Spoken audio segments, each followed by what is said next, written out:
We are back.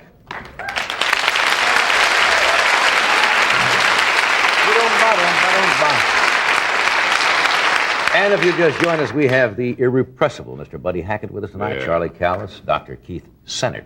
Saynert. Excuse me. Saynert. Saynert. Saynert. Saynert. Saynert. Saynert.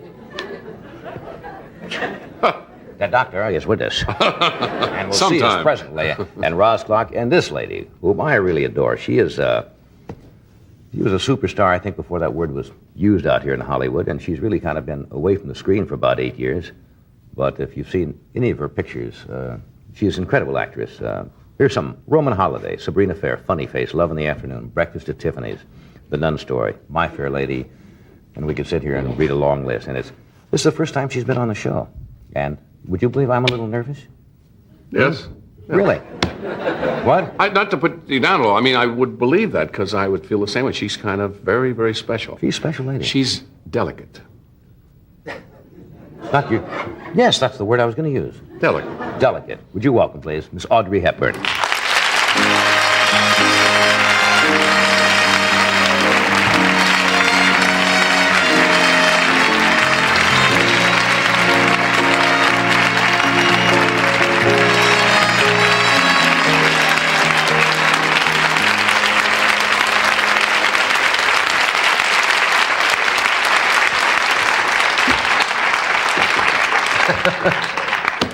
How are you? All right. You looked super last night. Yeah. You really did. I must tell you, my wife, Joanna, whom you met briefly the other night have at a Swifty beautiful Lazard. wife. Thank you. She is beautiful, isn't she? Lovely. She is an unabashed fan of yours.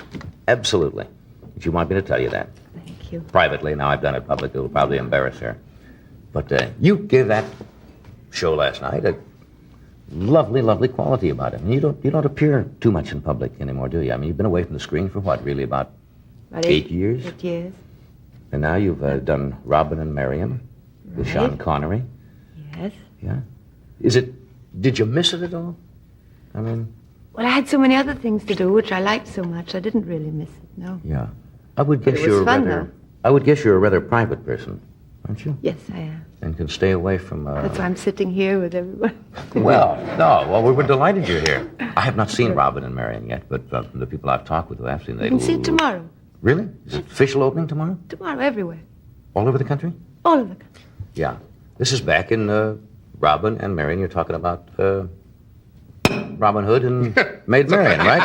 That's right. What? Do you always do the gesture when you say his name? The little bow and arrow gesture? I think that's nice. Robin Hood. I think that's good. I was just saying that for a moment, as I told you, I was a little nervous having Audrey here today, and I was trying to think of Robin Call him Hood. Robin I'm Bow much and more Arrow. nervous than you. No, and I couldn't 'Cause think you're of... used to this, I'm not. I'm not Imagine used to how having I you here, feel. though. How do you feel, really? Huh? Well, your hands are cold, so am I. Mine are a bit clammy, though. No, they're not clammy. Okay. And even if they are, who cares? I met your husband. You're married to a psychiatrist, right? You think we should hold hands while you talk about my husband? No, I wondered if that is because a psychiatrist able to. He may find some deep meaning there that I'm not aware of. They say that it's like being married to a doctor. They say that they find it difficult to handle their own problems sometimes. But having a psychiatrist as a husband, does that mean that if you ever have little spats and frictions, as we've all had in our marriage? I had a live-in psychiatrist who had had an army cot in the garage during my marriages, and we called him at any hour of the day or night. But you know what I'm saying? When you have a little, does he come on kind of strong and saying, because I'm a psychiatrist, therefore I know what is happening here, and you should listen to me? But surely you know that doctors never take care of their own families, and least of all of themselves. Yeah. You know, they're great with their patients, but they don't want to take care of their family. Yeah. Well, do they try? I mean, No, would they have any more insight? They get too close to it, right? no. I don't think, I don't think there's any difference in if you were not a psychiatrist. Yeah. That's interesting. We're two people, and Now, we talked about this, and I don't know whether you want to talk about it tonight, but it was in the newspapers. Your husband underwent a near kidnapping some time ago. True? Right. That made the papers, and it was kind of frightening. We talked about it briefly the other night at the party. That Well, is he's all right now, and he's here with me, and he's perfectly well, but it was a terrible shock, yes. Yeah. That's something that seems to be happening, I don't know, more in other countries than it is in this country. I mean, those kind of kidnappings for ransom for some reason. I don't know what the reason is, but I suppose it's... And he got clobbered, did he not? Over the... Yeah. They fortunately did not knock him out. Right. He was able to save himself. But... Yeah. Somebody described you once, I think you described yourself as the unbitterest person in the world. I did. Yeah. I have nothing to be bitter about, I guess. Really? Don't you ever get mad at people? Or... Oh, that's different, but that's not bitterness. I mean, Yeah. you get mad. What do you call being bitter? I mean... Bitter? Something rather different. It's being terribly sort of cynical and unhappy about something, which is different than to being angry, perhaps. So. I find well, this is probably a cliche again, a lot of cynical people in this town. Do you? Not particularly, not more than anywhere else. You're right.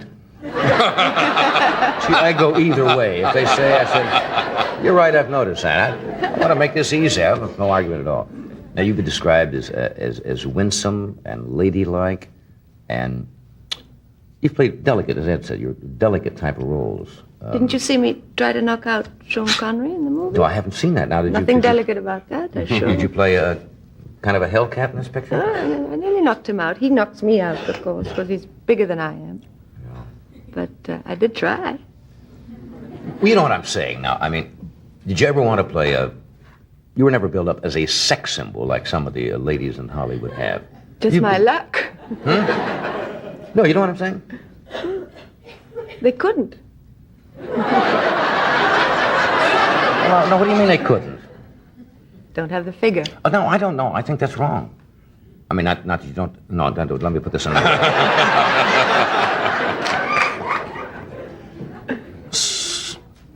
Sex... I know where I'm going. You don't really think that somebody to be sexy has to do with just the outer appearance. Seriously, do you? I wouldn't know about that. I mean, that's up to the others to decide. Well, what do you think, Ed? About you, John? No, not about me. What I'm trying to say is I think sex is an inner quality. Yes. A woman can have a lot of sensuality. Let me tell you, as far as I can see right here, she's a very sexy lady. And that's what I'm talking about.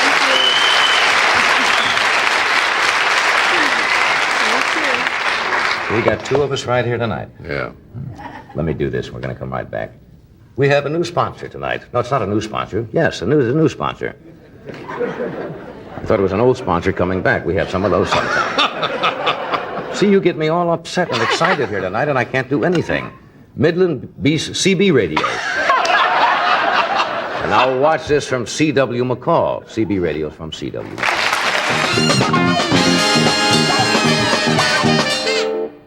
We are back. Thank you, Doc.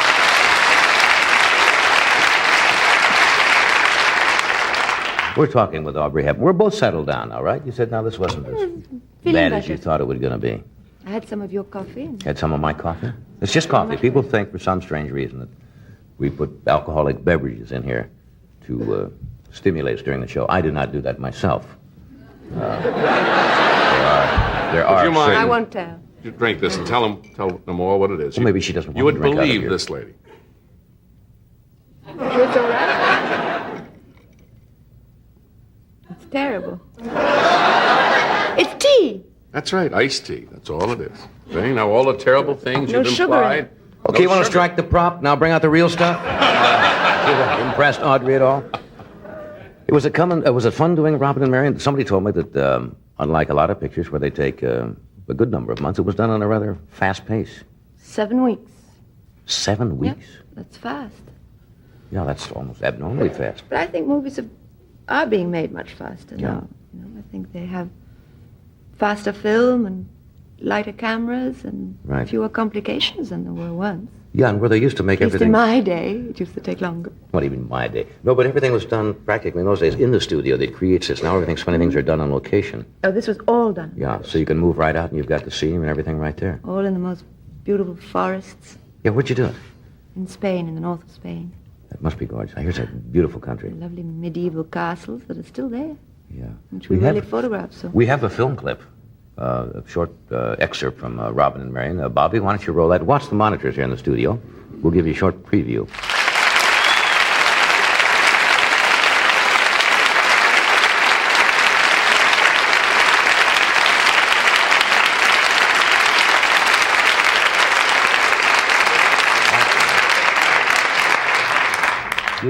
You just jump off of that screen. That's a lovely scene. It's nice to see an old-fashioned love story.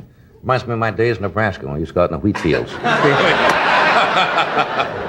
you know... Not quite as romantic as that, unfortunately, but nevertheless, we went into the wheat fields. That part of the country looks like Nebraska, where you saw the wheat fields. Yeah? The miles and miles of wheat. It's comfy out there. Real comfy. Cornfields are bad. Wheat fields are nice. Somebody told me you also took a tumble making this picture off the horse.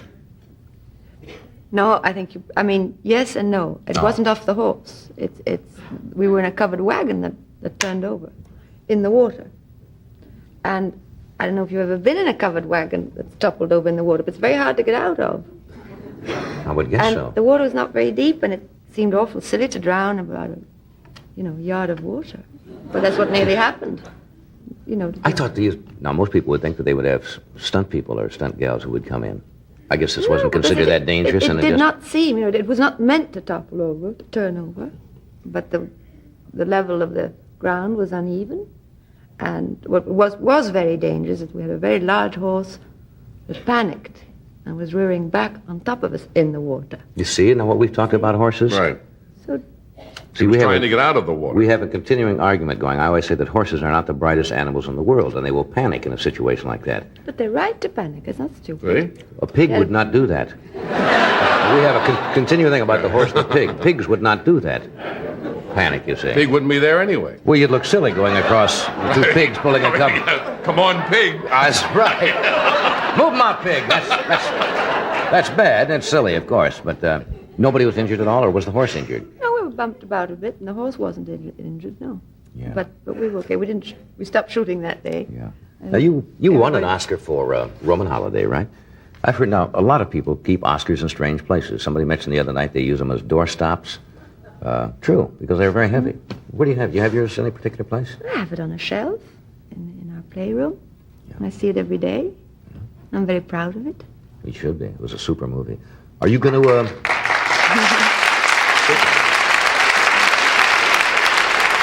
Are you going to be more active in pictures now? I don't know, because I'm very active, as we've been talking about before, with my life at home. Right. So it depends if, there's not so much the time, but the place, because right. Pictures today, as you said before, are made all over the world, and it does involve leaving home, right. Which I don't feel like doing. So if you find something that you like to do, if it's in some way possible, perhaps near home, then perhaps I can. Hey, I thank you for coming tonight. I know you don't do many of these shows, and it's a delight to have you here. And you're going to be here for about another week or so, you said, around the country? I thank you for being here. I hope you had fun. Thank you. It was a great kick for us. Goodbye. Thanks, Audrey.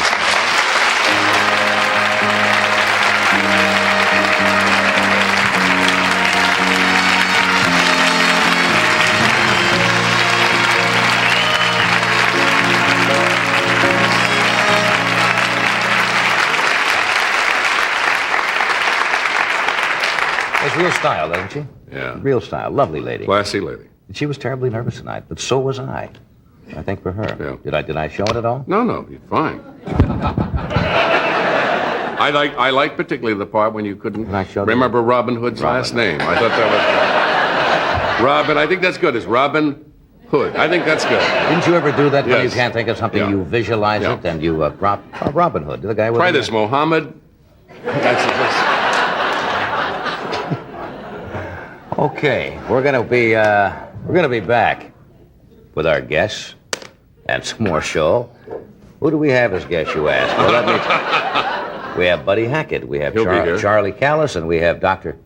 Keith Sainert. Sainert. Now, why do you say the accent is on the last syllable? He likes it that way. It's like say nurse, only say nerd. Well, that's what Freddie is saying. That's what you were saying. What? Why don't we find out what the doctor says when he joins us? It's Sainert. Sainert. Why do you keep saying say nert? Because sometimes it's say nert.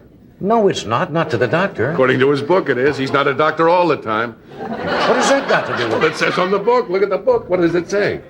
By Keith Sainert. Nobody mean over here. Nerd. What? Sometimes. I think it's time for a station break. Well, I'm going to ask the doctor when he comes out, because that man should know, because he's a doctor. What do you two guys know? What are we going to do? Commercial first? Commercial. Right. Okay, and then we'll be right back here with Buddy Hackett. Dr. Keith Sainert.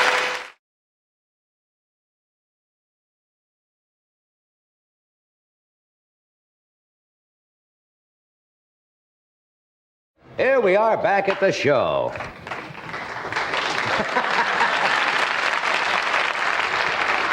This crowd is Just feel it. Yeah, just feel it I want to out. see if anybody else is going to applaud. Then they'll go. I pronounced one of our guests, the young gentleman from England, who is quite a singer. Very exciting that you will see tonight. His name is Gordino. I said Giordino. It's Peter Gordino. Gordino. He has 4 lovely young girls with him tonight that are going to dance. Yeah. Nice production number here I tonight. saw one in makeup. A comely lassie. Blonde of coif.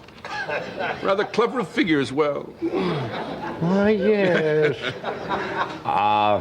Doc's going to be appearing this Friday, Saturday, and Sunday. Like you didn't know. Up at Magic Mountain. Yeah. With the Now Generation Brass and Today's Children, with the whole show. That he has successfully taken around the country and made a bundle with.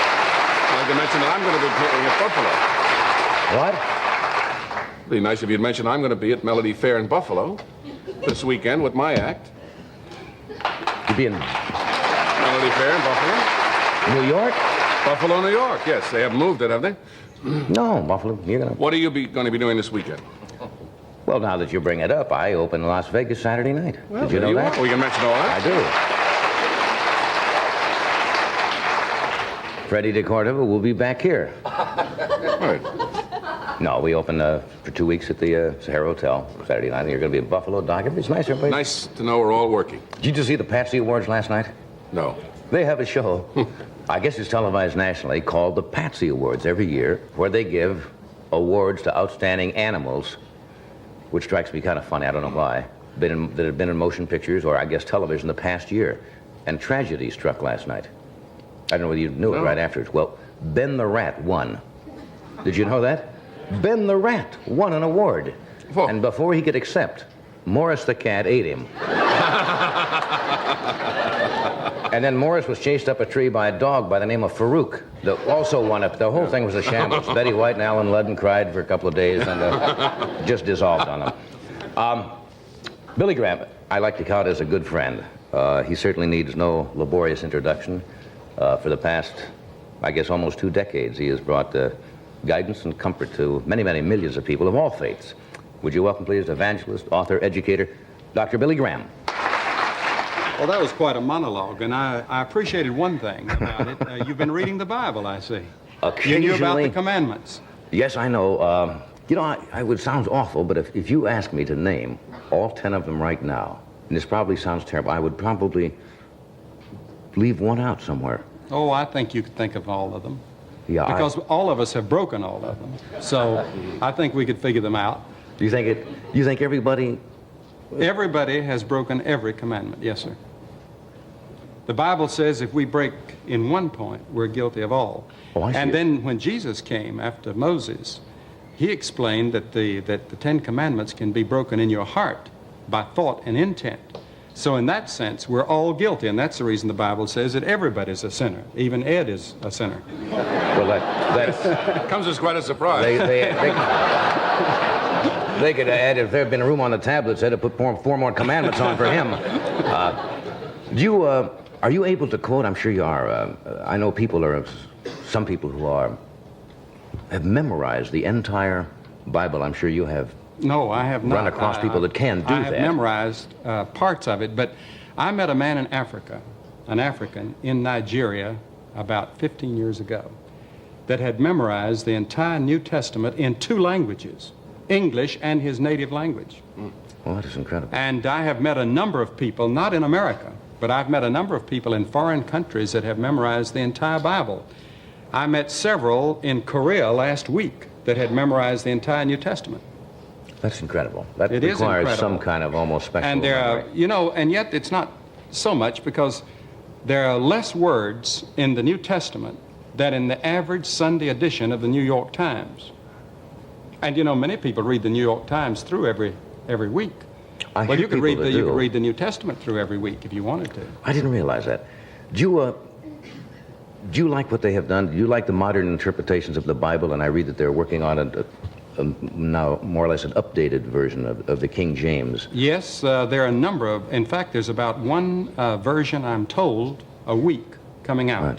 Some biblical in various scholars seem parts of to the feel world. that it loses, I guess, something in the modernization. Well, it does in some areas, but in others it makes it clearer because you see, when Jesus and the other people in the Bible were speaking, they spoke the language of the people. We no longer speak that King James Version language, Elizabethan English. Mm-hmm. And many people don't understand the Bible just because they don't understand that language. It's no longer the language that America speaks, no longer the language that Britain speaks. I have people in areas where I come from, in North Carolina, up in the mountains, that some of them still speak Elizabethan English. Is that true? And some of those old hillbilly songs that we have are really from the old Scottish songs of 200 years ago. You just mentioned Korea a moment ago. You've just been overseas and in Korea, and I understand the crowds were the largest you've practically ever played to in your life. Well, they are probably the largest that anybody has ever spoken to in history, because the smallest crowd we had was 500,000. And the largest crowd was last Sunday afternoon. We had 1,100,000 in one service. And that was so incredible that I could hardly take it in. Now, you're not talking about television, are you? No. Really? I mean, an actual mass of crowd. people. We had 7 cameras on it. We have pictures of it, and it will be on television soon. Well, we have some film excerpts, I think, of this crusade that you've made overseas. That is incredible. It's got to be a overwhelming feeling to Well, a stand up in front of a historian crowd told that me large. the other day that the nearest that he knows in history was Dwight Eisenhower when he went to India in, I forgot what year, I think it was 55, and had about 800,000 that he spoke to at one time. But this crowd was electronically counted, and the organizers that counted it had a very ingenious way in which they counted. And so I would say it was fairly accurate. It might have been under or over. Some people thought it was over, some under. But it was somewhere in the neighborhood of 1 million people. That's incredible. Can we show some of these? We have a short film clip here. I believe this was shot in Seoul, Korea. Seoul, Korea, that's correct. And I haven't seen this film. Billy, you can comment on it. That is our arrival at the airport. My wife and I are arriving at the Seoul airport about 2 weeks ago. And that is my wife. And they came out with all their flags, and a choir sang. They Was had this your government first, officials. No, I was in Korea during the war, the Right. Korean War, about 22 years ago, and spoke to people. Now, these are people here that when all-night prayer meetings, they stayed up all night to pray. And every church in Korea has a prayer meeting at 4:30 in the morning. And the Korean church is growing. Now, there's my wife and me in the plaza, which is 1 mile long, a paved strip, 1 mile long and about 1/4 mile wide. And we're talking on the day before the meetings begin. That's where the people are going to come, and they've marked it off so they can count the people. You I see, see, each that's area there seats 4,000 in each square. And they marked it off so they count. Now, this is the last day where the Good million heavens. people, now it fades into the background, the millions. They're in an airplane taking this quite some I can distance see the out. crowd right in the middle. And these are the people gathering. They started gathering several hours early, and in fact, many people were there all night. Thousands were there all night, spending the night so they could get a front seat. And they sat so close together. These Look are at the people still mass of coming together. humanity.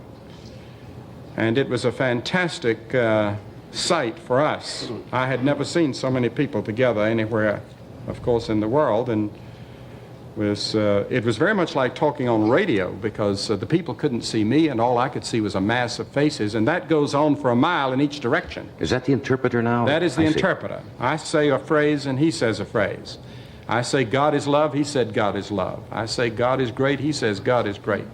And we go 1, 2, 1, 2 that quick. And he is very fast and very good. and the people listened and they responded. And as I said, the church in Korea is growing 4 times faster than the population. Now there I am leaving by helicopter, and they are waving goodbye to me with their programs. Look at that. 1 million people saying goodbye to us. That is a very moving incredible sight. scene. That's an incredible scene.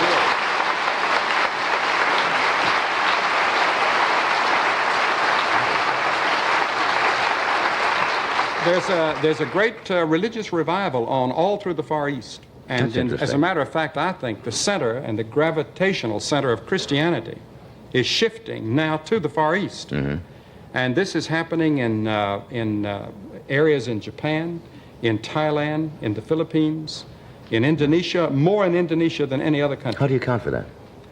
Well, Christianity began in the Middle East. It went to North Africa, Right. then it went to Europe, then it shifted to America in the last century, and now it's moving to the Far East, where it's never had much of a grip. Well, they say history runs in cycles, and they're like all major countries have their particular decade or That's right. generation, and it revolves in kind of a historical cycle. Well, my wife was born and reared in China. That's what I heard. And she had never been back to the Far East since then, since she was 17.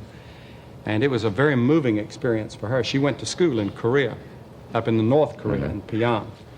And it was a tremendous thing to see those people and the dedication and the discipline. They study. They get up early in the morning to pray. There are 1,500 Protestant churches in Seoul alone.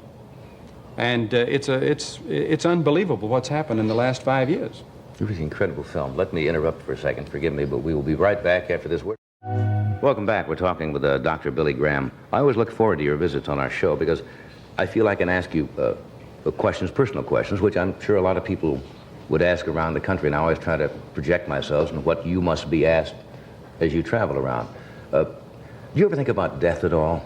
I mean, does any fear of it? You read about so many people nowadays that seem to be so uptight about it, and I saw a program the other night about where doctors were trying to prepare. Doctors had no preparation in how to treat patients that were, for example, terminal, and they found that people went through various stages about death. But I wonder, as a healthy man, we all think about it occasionally, but I wonder if you ever think of it and have any fear of it. I think we think about it a great deal, Johnny, more than we admit, because the University of Louisville did a study some time ago of university and college young people, and the number one subject that they think about between the ages of 18 and 22 is sex. And I believe it was about every 3 to 5 minutes they think about sex.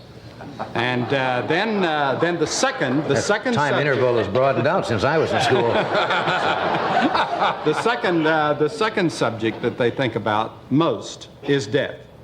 And that comes about every 4 to 5 minutes. A person at that age level thinks about death. That's incredible. And the suicide rate, for example, among students, as you know, is very high highest. throughout the world, in Japan or in Sweden or in the United States, all over the world. And young people do think about death, as well as older people. And it's going to happen to all of us, and yet we hate to face it. And I think that the subject of death has been suppressed in our generation, very much like sex was in the 19th century, the discussion of it. We buried it. We made out like it didn't exist. Well, I got in some trouble a few weeks ago because with the morticians around the country, because I was talking about death and the fact that we tell children that grandfather has just gone away and he is sleeping and so forth, rather than telling children exactly what does happen and about the high cost of funerals and the pomp that goes with it, and they kind of got on me. But you know, the fear of death is gone when a person, when I found Christ as my Lord and my Savior, the fear of death was taken away, and now I'm just as certain that when I die, that I'm going into another world that's just as real as this one, that it's helped me to face life here and now. That was my question. What do you envision after That's death? right. Well, I envision heaven. And I'm not going there because I've preached to a lot of people. I'm not going there because I've read the Bible. I'm not going there because I'm good. I'm going there because of what Christ did for me on the cross. I'm saved by the grace of God. Now, the word grace carries with it the idea that I don't deserve it. I can't buy my way. I can't work my way. I'm a sinner, just like you, and just like Ed. And you folks.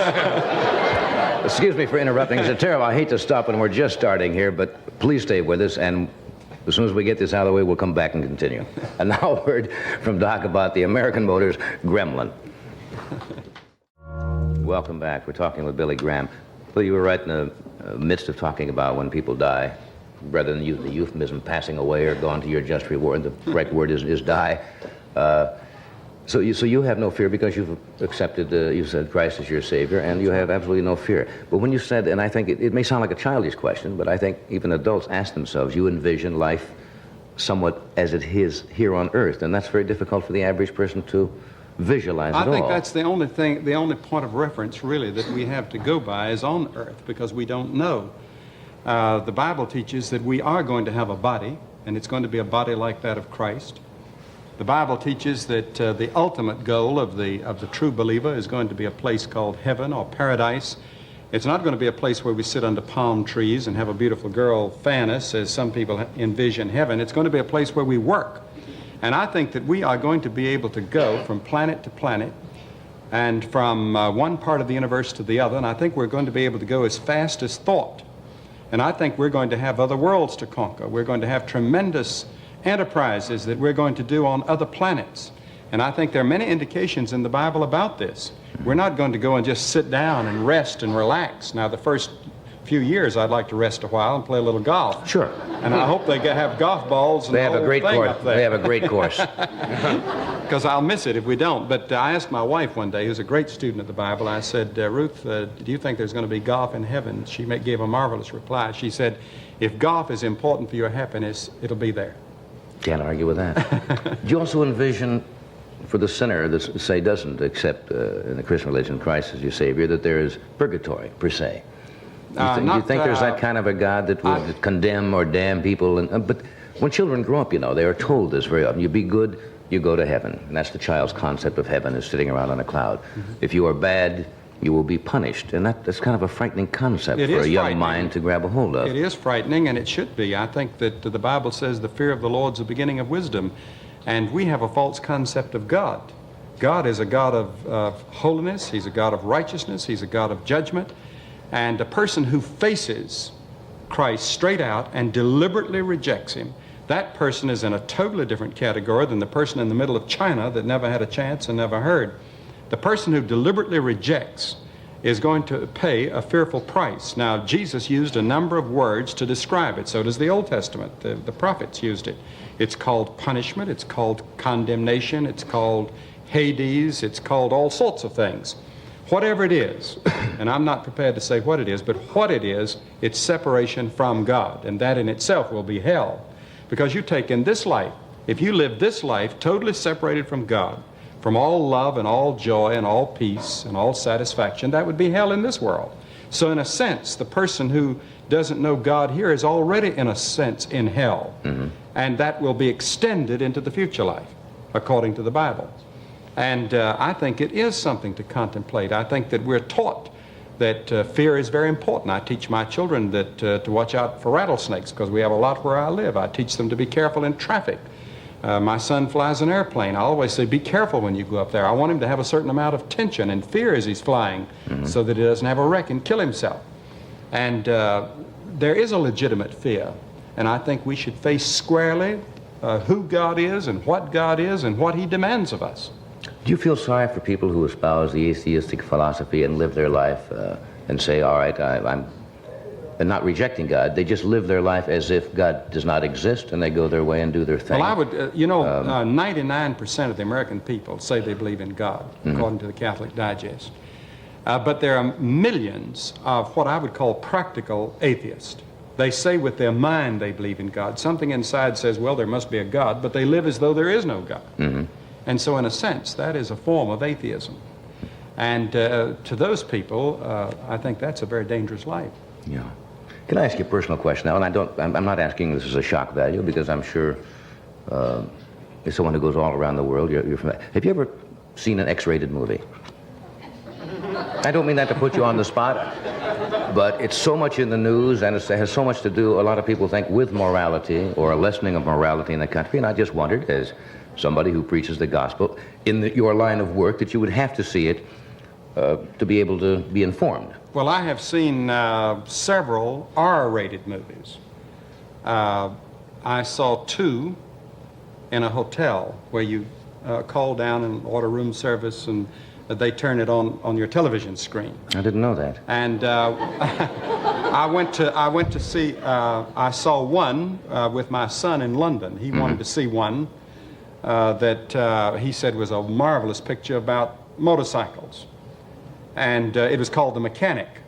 I found out that it had nothing to do with motorcycles. And it was AAA rated in London. It was supposed to be excellent, but they killed people in every way possible. I think that you can kill, and people died in every way possible you can die.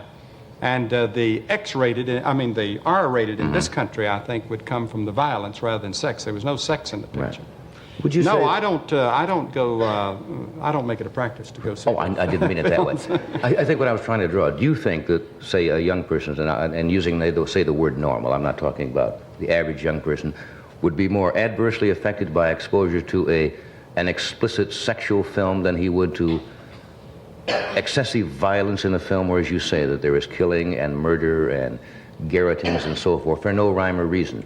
Which of those do you think would affect him or harm him the most? Do you think? I think both would harm him. I think that I wouldn't be prepared to say which would be the worst. I think the violence that we're seeing in some of our pictures today is having a devastating effect on people. It can't help but have it. I think that we're seeing it in the generation that we're growing up in today. This is the first generation that is a television-reared generation. Now, this is not against television. Right. I'm for television. I use television. It's the greatest means of communication we've ever had. But just like atomic energy, you can use it for good or you can use it for bad. And I think that a great deal of what we see today, especially in the motion pictures, they're trying to get more pornographic and more violent to attract people back to the theater. But I think that we have seen in Sound of Music or the Walt Disney films that you can make great motion pictures and make a lot of money and be clean. And I think that there is a swing back in that direction. I was reading the other day, I think it was Frances Langford or some former film star who said that she wasn't going back to see any motion pictures till they cleaned up. And I think that when we say clean up, we think in terms of sex, but I say in terms of violence. Right. The violence, I think, is helping to create a great deal of the violence in our society. And I would like to see some good, clean, honest, great motion pictures like we used to have. Yeah, maybe it'll come about. I hope.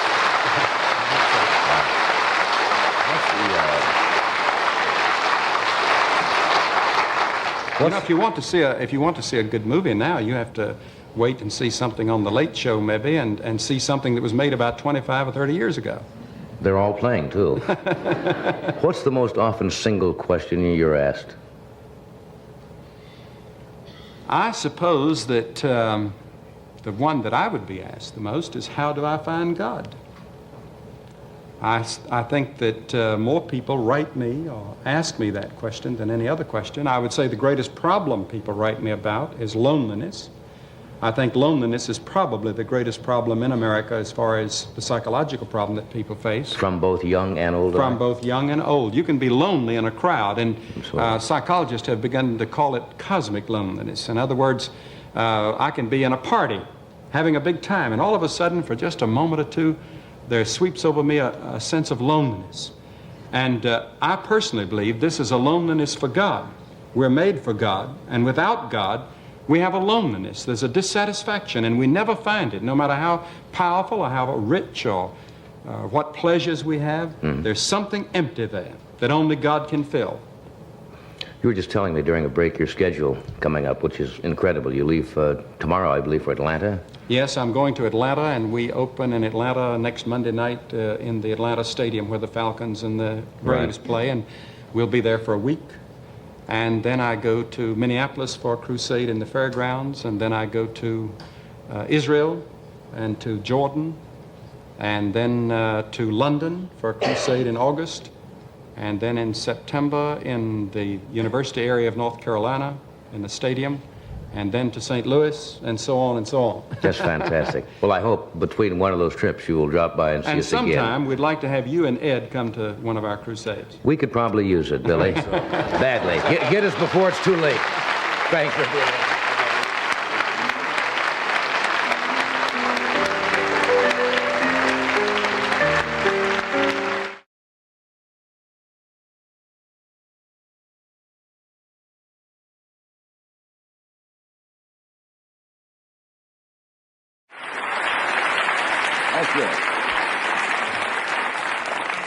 Joan Embry has another visitor here. Joan?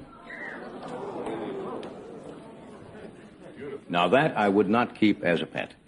Well, Right. you know, you hear everybody go, oh, and you can just see how wonderful they look when they're babies. And she's 5 months old. Is this a mountain lion? It's a mountain lion, puma, cougar, or catamount. That's named. all the same family or all the same animal? You can Right. call it a puma, you can call it a mountain lion, But cougar. it's all the same, different names for the same cat. Native through Canada to Mexico and some left in Florida. There are not very many of look them at left, that. although they do breed in captivity.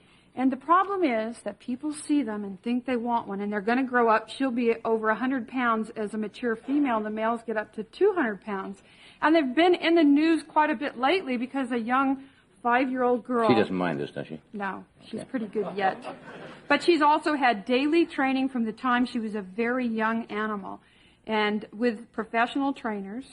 And she needs to be handled appropriately now so that she doesn't get rough. Because what starts out as play gets Oh, to she's be staring. very rough. She's staring over here, right? Well, you have a remote control, right? Yeah, on your somebody told me table. about this. We're going to show you what happens because they still, even though they haven't been trained to do this, right?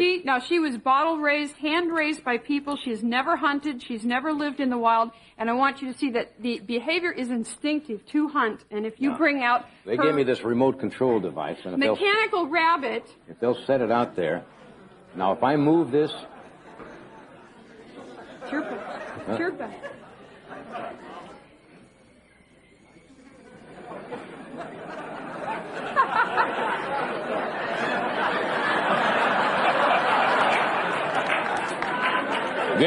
this one's a killer.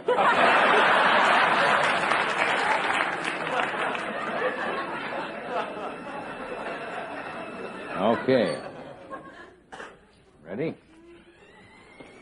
Yeah. A born hunter.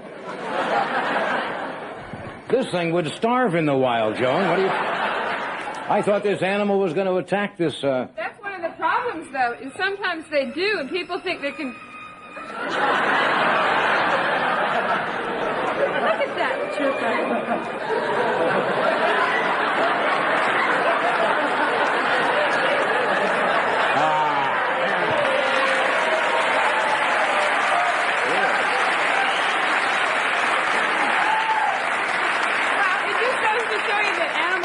I had to drive the prey right under her legs for her. Well, she hasn't done this before. What do you expect, folks? I'll try. That they are unpredictable. You never know what they're going to do. She's trying to mate with it. She's not... No? Oh. Yeah, now. Yeah.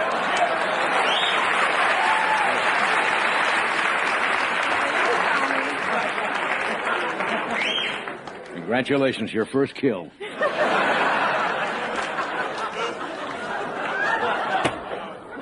Now, okay.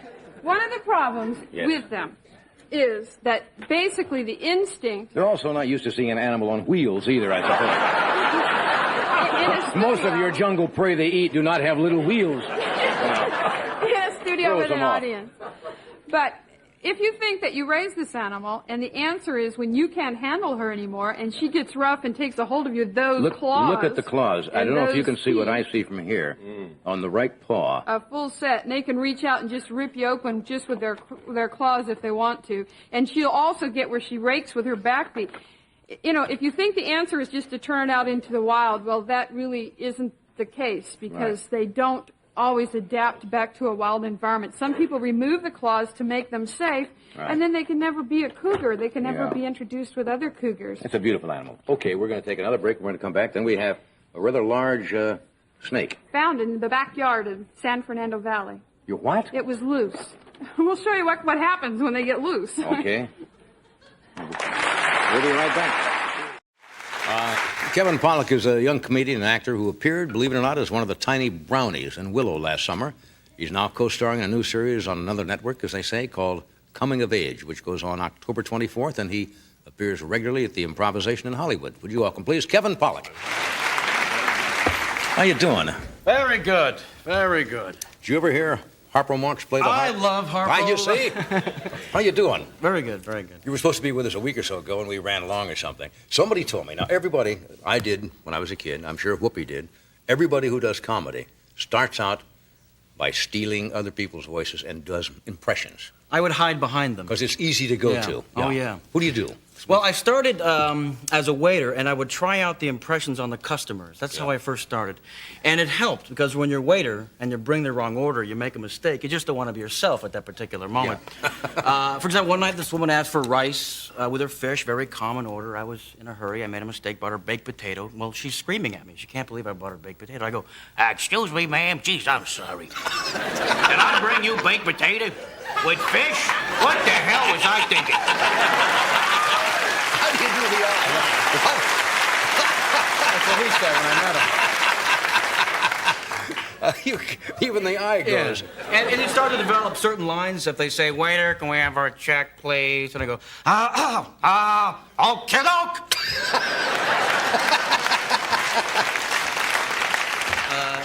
And they made me assistant manager, which is fun, you know. Yeah. Just my job to go to tables if there was a problem. I'd bring over a bottle of champagne, only I'd be drinking it. Hello, everyone. Is there a problem with the waiter? I'll go ahead when that happens. What kind of reaction did you get from this? Oh, they liked it. They liked it. And then, well, a lot of support in San Francisco, where I'm from. Yeah. I was just back there doing a show, and everyone was very excited from the family, very supportive. My mom, though, was obsessed that Humphrey, the humpback whale, had come back, resurfaced. Remember, he got stuck in the Sacramento River. He's supposed to come back this year. We did, yeah. And I kept thinking, where's William Shatner? You know, whale in trouble. You bring in Bill Shatner. Humphrey, listen to me. Time and space. You're taking up valuable time and space.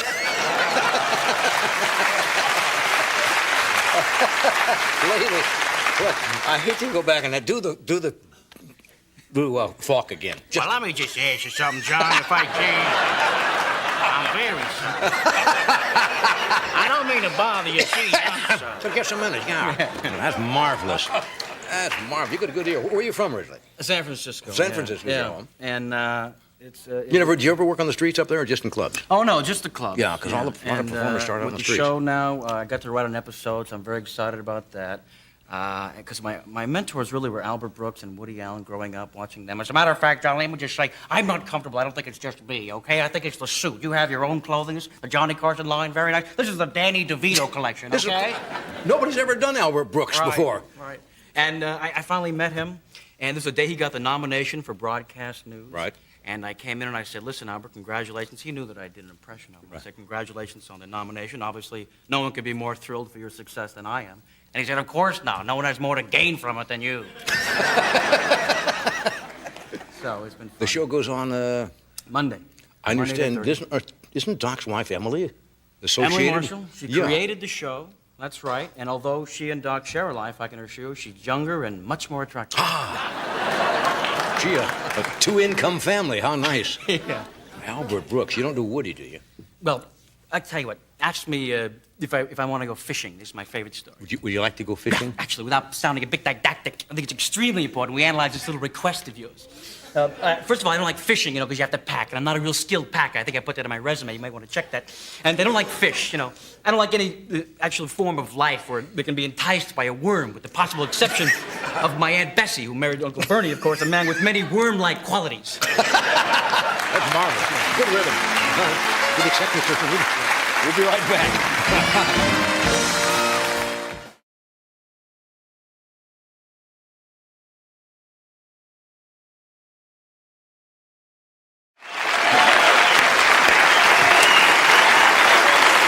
I'm talking, of course, to the anvil-headed Jay Leno. Now, since you're going to be here on kind of a regular basis, is that going to cut down on your traveling? No, I'll still fly out. I'll still be out 4 or 5 nights a week doing that. That's what you do. You try the jokes out on the road, and then you bring them back and you do them on Monday. Are you on the, remember when I traveled this summer, they gave me which I'd never gotten before, the extra mileage or free bonus? What is that? I'm on the Delta one, the Frequent Survivor program.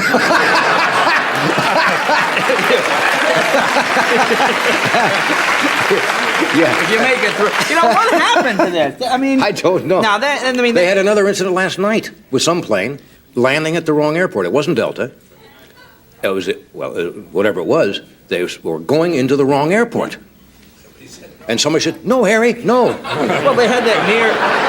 What are they doing? Following railroad tracks or something? Is this it? Well, a lot of this is deregulation because you have people flying. What was it, $80?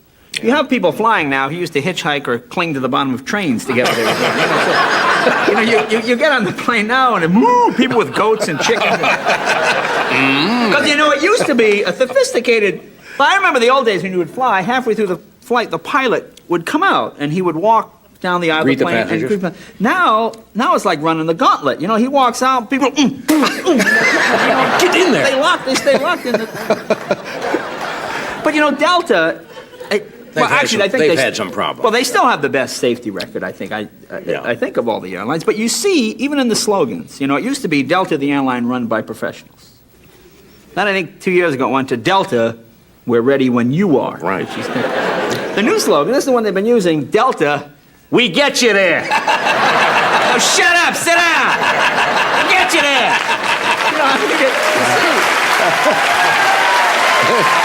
We're ready when you are. I like that. That's what they used, And that's the one they used to have. The one that amazed me was this near collision with the Continental one. I mean, the only two planes in the sky, they came within 50 feet of each other.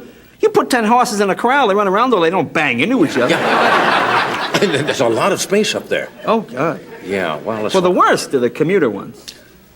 I have flown those like you if you play small towns. Oh, boy, this is without putting any of them down. You don't know that in Minnesota, I once had to fly out of Minnesota, and I called, and they said, you go on Gopher Airlines. Now, not that that Minnesota happens to be the Gopher state, and I had forgotten. And I said, I don't want to get on any plane named Gopher. I mean, but that's Gopher Airlines. That's the thing, those are the kind of airlines that when they do crash, you only hear about it on cable. You know what I mean? They come in with a bulldozer, there's a mass grave, a little headstone. Nobody really, they thought so little of themselves, that kind of, no one really cares. You want to go down on American United, there's something that's going to make the papers, the word Gopher, a little back thing behind the Gopher Airlines, yeah. It's terrible. Oh, God. Are you a good flyer? Are you? I don't mind it. I figure if the pilot's going to go down with me, as long as I know I'm taking him with me. If I'm dead, you're dead. Not the way to look at it. That's my attitude. See, the commuter one, it's not that they're so bad. It's just that they make, there's so many stops. Yeah. Most of the time it's not even regular stops. Just the kind of stops, so like the pilot can show the plane to his friends. Every time we land, you guys, I kept, I got it back. Oh, God. Oh, it's awful. I flew one, boy, what was the one I don't want to name, but boy, this was like stepping in the hole of some kind of flying slave ship, this thing. Bodies piled up, all the pilots are lined up in a terminal, they're pumping quarters into the insurance machine. Well, that's bad when you see the pilot. My biggest fear, I always get stuck in that stupid middle seat. There's two on one side and three on the other. I get stuck between the screaming baby with diarrhea and the octogenarian with halitosis. We look like the 3 ages of man winging through time.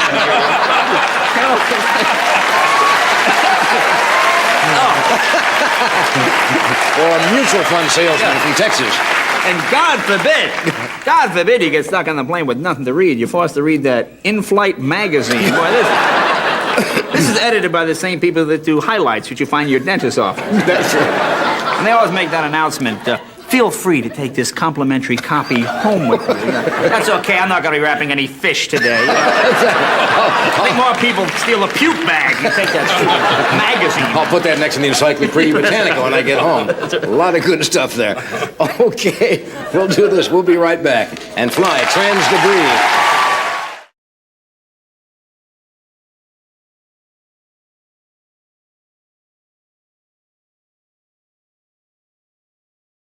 And this is the first time we've had him on the show, or at least we've had a chance to meet. Would you welcome, please, Oliver Reed. It's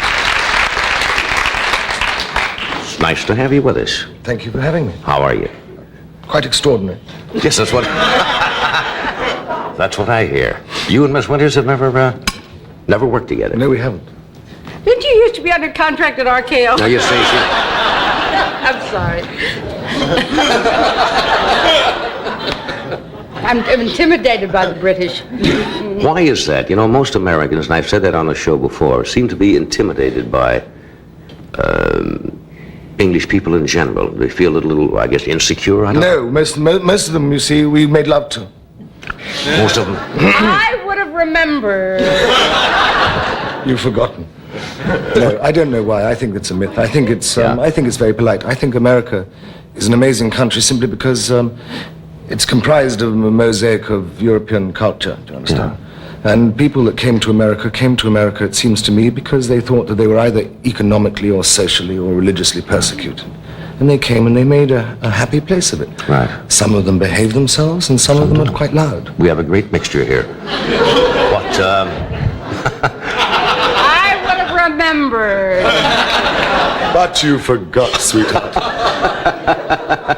Give me your hand. We do know each other. One written Sour Misfortunes book. This can't be happening on television. I'm sorry. I'm sorry. I thought it was my turn. It is. Anyway. Yes, anyway, what brings you here? I'm here making, I have just finished a film called Burnt Offerings with Betty Davis, who you remember. Yes, I remember. And Karen Black, who maybe is a little younger than you. Yeah, but she's not as... Never mind. But Betty Davis is probably older. Yes, and it's called Burnt Offerings. Mm-hmm. And we made it in San Francisco, in Oakland, just outside. Yeah. Betty Davis is quite a lady. She has been with us several times on this show. And is one of the great actresses, I guess. You've never worked with her? Never worked with her before at all, no. I rode her food trolley up and down the corridor outside her room at nights, and she... and she got a bit cross about that. Being the room service table outside? That's right. But it was all right. I sent her some roses. She gave me a tennis ball signed with Betty Davis and a picture of herself. She gave you a tennis ball signed Betty Davis? Yes. She gave it all. It was amazing because she used to live in this hotel, and outside they had, because I believe they didn't make enough money. I could be incorrect. They didn't make enough money out of the hotel, so they've turned the tennis courts. It's like a gymnasium. There are swimming pools, people come in with rubber hats on, they swim up and down, people play tennis all day. And Betty Davis came along and she borrowed a pair of binoculars because she's supposed to bird watch in the film. In actual fact, she was looking at the fellas playing tennis. And so when the film finished, she gave us all a tennis ball. That's very nice. I don't have one myself, and I would like I'll to have ask one. her. Would you ask her next time? They're on the prop strap. We have to take a break? All right, we'll do a commercial. We'll be right back. Stay where you are. We're talking with Oliver Reed and Shelley Winters, and you brought up the word kinky, which is a word they use in England quite often, but it's not too used here. Well, how would you define that? And then the I'll English are rather kinky. They never talk about sex. Never. We just do it, madam. That's quite British. Yes. Yes. We talk about it a lot in America and discuss it. Do you know, I'm playing a colonel in my next film, and this is why I look extraordinary. And I combed my hair, and I thought... You look like Hitler. Excuse me. That's why I didn't recognize you. Do you know that Hitler was an Austrian, and most Prussians and British are very close, and that's why we fought each other. Mark my words. So anyway, you're doing the colonel. So I'm playing a colonel. I thought, I don't know what to do. So I went into them. Half this is pencil, because I've only grown it for 4 days. It proves I'm not terribly virile. But they penciled it in. And I was going to... I remembered.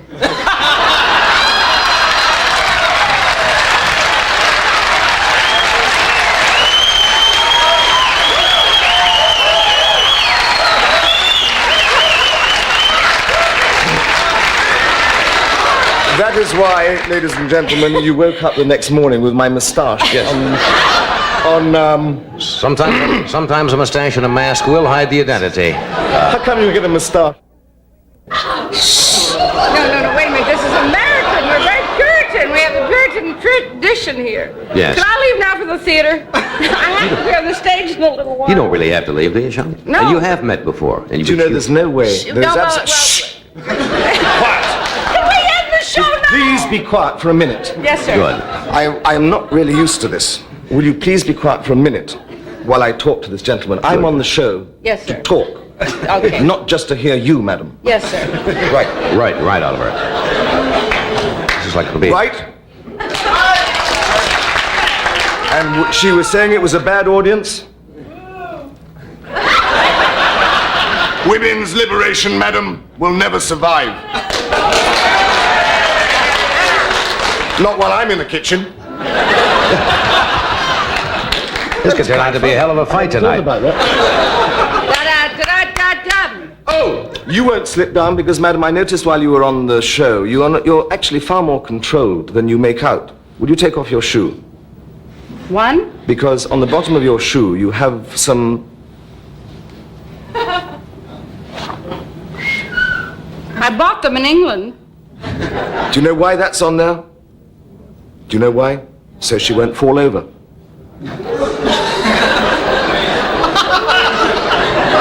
That's dry British humor. But then I'm only playing a colonel. Yes.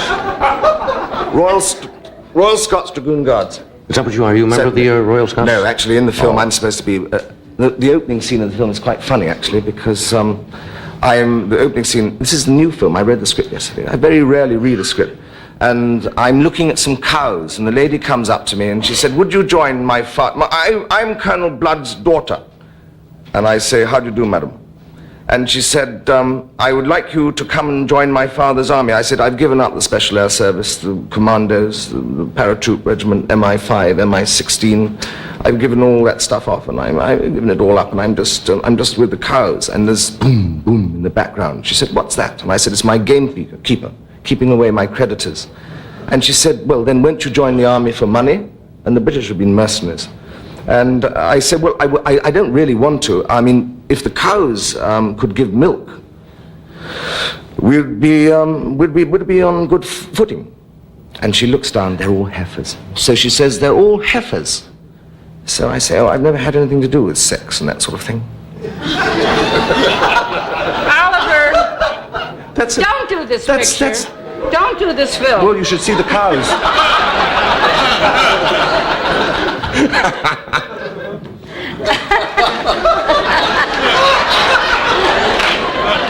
I'll give up smoking now. It's Friday, all right. But it's not Las Vegas. It's not. Have you ever been there? No, I haven't. They tell me they gamble there. They game. In England, we call it gaming. Gaming, yes, and it's very big in England, but it's legalized in England. It's not. You have what they call, not bookies as we call them, but what is the turf accountants? Turf consultants. Accountants. Accountants. Turf which accountants. is a very high-class name for a... Well, it's for a bookie. For a bookie, right. Up until a few years ago, we used to have bookies runners. You could never... up until about 12 years ago in England, you weren't allowed to have a turf accountant's shop. And people used to stand on the side of the road with a piece of paper in their top pocket. And they used to flag you down. And you would go, you'd stop the car, and you would say, I want it on the nose, the 2:30 at Ascot. And drive away, that was it? And drive away. And the next day you would drive back to exactly the same place, and he wouldn't pay you. It takes the fun out of it now when you have turf accountants. That sounds like more fun stopping on the side of the road. I like to win sometimes. Yeah. No. Let me leave for a second here, but we shall return. Right here. You're one of the few English entertainers, I understand, that still, a lot of them have changed residence, have they not, out of England, because of the heavy taxation. Yes. They seem to move, somebody said they had a group on one night that moved to the Isle of Man because of the high taxes and so forth. Yes, they made it now very expensive. In the Isle of Man, apparently somebody's got to give to the government of the Isle of Man a great deal of money in order that they live there, to prove that they're not using it as a tax shelter. Mm-hmm. Yes, a lot of people have left. It becomes at times prohibitive to live there. I still stay there. That's the next question. I still stay there because I've fallen in love with my horses and my old house, which is falling down. And what happened to the cows? I'm sorry. That was in the picture. Oh, that was in the picture. Yes. I'll be quiet.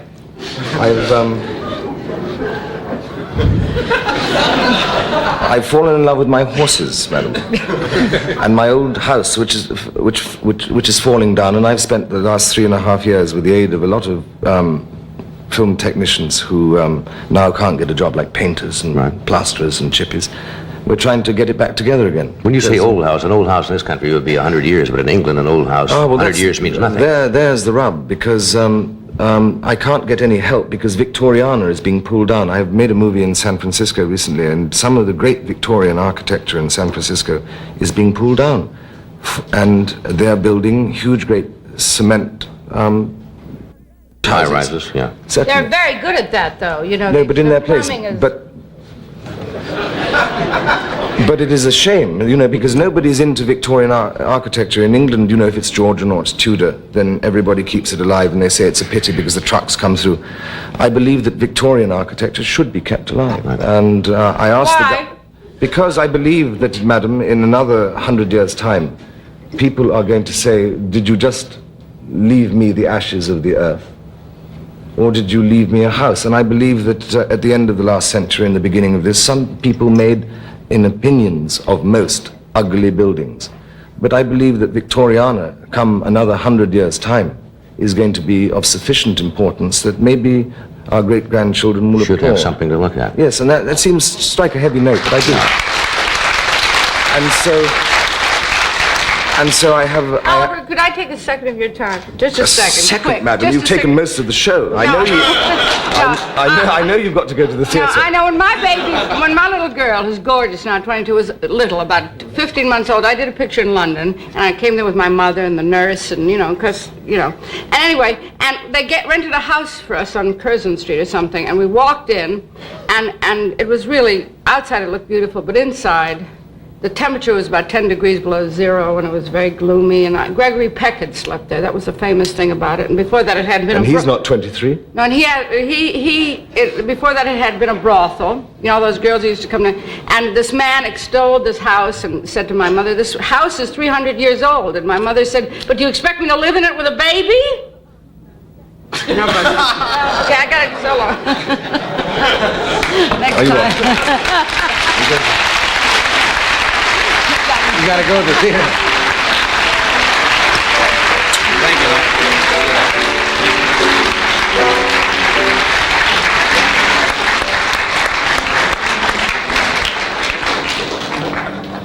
Anyway.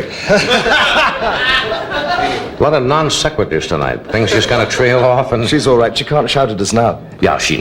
So much for women's lib. Who's the lady that shouted? Do they have a women's lib movement big in England also? Always. Oh, it's Always. all over But the women in England are quite good. They're always in the kitchen, so you can't hear them when they shout. You think that's where they should be, huh? I think that most women are very happy. I really think that most women are happy in the kitchen, not because they like... men make the best chefs.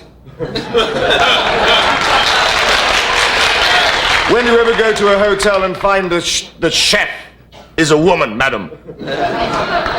I think Shakespeare wasn't a bird, madam. And neither's Johnny Carson. I think if they paid women in the kitchen as much as they pay chefs in a hotel, women would love to be in the kitchen. I think that basically women are very happy in the kitchen simply because it means that they're feeding their children and looking after their man. I think that the time arises when a woman is put out to work. And I think then when she comes back and says, oh, I've had a heavy day, and the husband arrives at the same time, that's a bad deal because then they're going to fight who's going to cook and who's going to wash up. Yeah. I think that a woman's place is looking after her man and her children, and I think a man's place is to look after her, to protect her, and provide her with a little warmth. I really do believe You have the old-fashioned concept, right? Yeah, but it's fairly sweet. I mean, the women's liberationists, if they thought about that... Shh! Quiet, woman! Women's liberationists...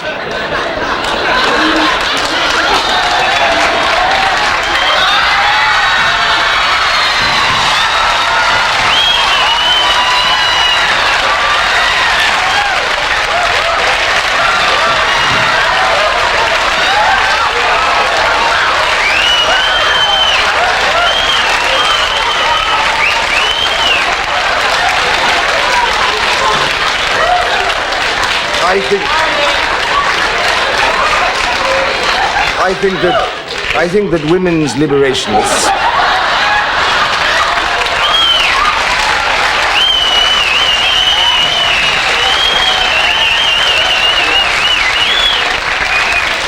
Now that's what is known as savoir-faire, when you can continue. I think that women's liberationists sometimes do extraordinary things. I don't think that, in actual fact, that it gives them much armament to their cause. I mean, the fact that I have been smothered in whiskey, and it is whiskey,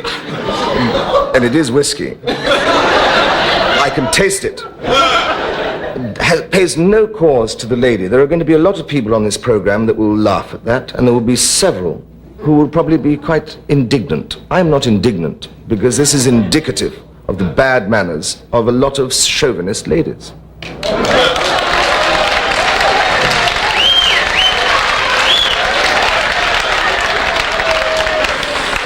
I like this show myself.